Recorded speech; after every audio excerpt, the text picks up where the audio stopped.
Hi, I had some questions about last week's assignment and how I would work with Extrude to kind of create this shape. So I wanted to just get you started and show you what I would actually do. So it's a lot to look at if you're looking at all four viewports right away. So we're going to want to start with a cube. You can really start whichever side you want, wherever you want, but to me, this base cube right here seems like the best place to start. So we can go into Max, and I'm going to create a box. I'm going to do the cube method just so I know it's an even cube all the way around. I'll right mouse click, and computer is frozen. Give me a second, there we go. And I'll convert to editable poly. Once I'm in editable poly, I'll go into face mode. Now I know I want this side face because if we look back over here, I'm going to start extruding this outward. Okay, so if I'm extruding this outward, I need to grab that side face that's over here. So it's kind of hard to tell, but if I click and drag, I can grab my top face and that side face. So I know which one I'm trying to deal with. So I can grab that face in my perspective, and then we're going to go to extrude. If you want, you can hit the options or you can hit the actual button. You know, whatever you see fit to do your extrude, and you can hit enter. We look up here, you can see I've made the line, but now I need to scale it up.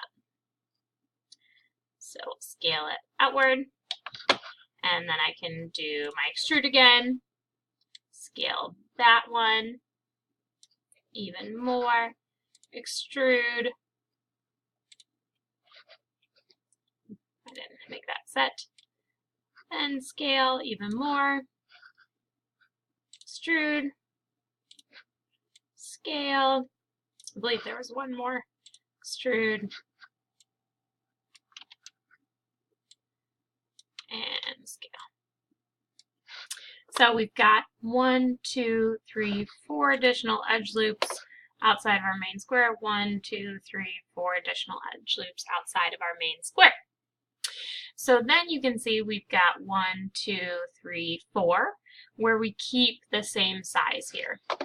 So I'll go back into Max. Now we need to grab this front face. So I can see it's this one. We'll do our extrude. And if you want, you can snap to grid so you know that these are set. 2, and I'm looking in the top view. 3, 4. Okay. Some people have talked about default shading, wireframe override. We'll show you the wireframe. Whatever is easier for you to look at. You can always choose any of these. Display if you want to see them both. I recommend probably going in to see them both, default shading and wireframe. Sometimes I leave my other views in just wireframe so I can see through them, but depending upon what you're making, that becomes more confusing. So however you want to leave it. Okay? So then we can look back at this and see what happens now. So I'm doing another extrude, and I think a lot of people just kind of get a little overwhelmed at the different parts of the shape. So you can just extrude down and extrude down, then extrude these two faces at the same time and scale them in together. If you want, you can extrude and then extrude this one over, bring in the vertices, whatever you see fit. This is just a way for you to kind of get used to navigating the system.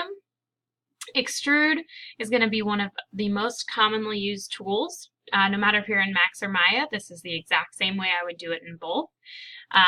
But getting used to, again, using the extrude tool, a lot of times we'll use insert edge loop or just edge loop, and getting used to moving vertices, faces, making those selections.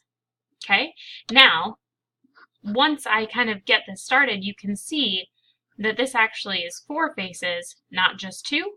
So you can either do it again, you know, down, but just make sure you're creating an even square. All right? So if there are more questions, I can continue doing it, but I do want you to kind of explore and learn your own way.